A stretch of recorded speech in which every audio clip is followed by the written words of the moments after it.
طبعا احمد السيد زيزو، انا وجهه نظري يتباع ولا ما يتباعش.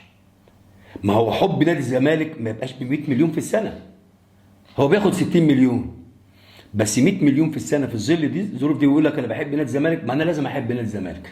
لو انت بتديني 100 مليون في السنه ما انا احبك، ده انا مين، ده انا مين، خلاص. ما هو الحب له تنازلات. هل احمد سيد زيزو تنازل؟ هيقول لك يا عم جات له عروض. لا، انا واحد من الناس بتكلم ده بما يرضي الله. لو جه عرض لاحمد سيد زيزو هيفيد نادي الزمالك بيقول لازم نادي الزمالك يبيع زيزو.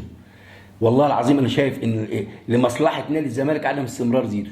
انا عارف ان في ناس اختلفت معايا، لا انا بالمبلغ ده اقدر، لو انا قدرت اتصرف فيه او ابيعه او استفاد منه ماديا، اقدر اجيب اكتر من لاعب في نفس المكان واماكن تانية كمان. تقدر تجيب لعيب واثنين وثلاثه، وهو كمان تعمل معاه عقد قوي ان اذا لعب في مصر يلعب بالزمالك، اعاده نسبه من البيع لو جاله عقد تحتاني او كل، تقدر تعمل تستفاد منه ماديا لو خرج، وتقدر تستفاد منه ماديا كمان من انه رجع مصر يلعب عندك.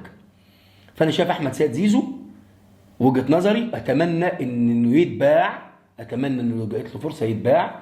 وده انا شايف حل كويس جدا لنادي الزمالك.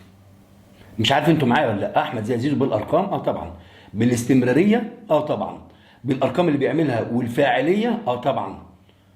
انا زيزو من اللعيبه البدنيين. هو زيزو مش حريف، خلي بالكم عشان نبقى متفقين بقى. انا كلاعب كوره زيزو مش حريف، لكن زيزو بيعرف يلعب ازاي، يعرف سخر قوته ولياقته البدنيه ان هي تفيده وتفيد الفريق.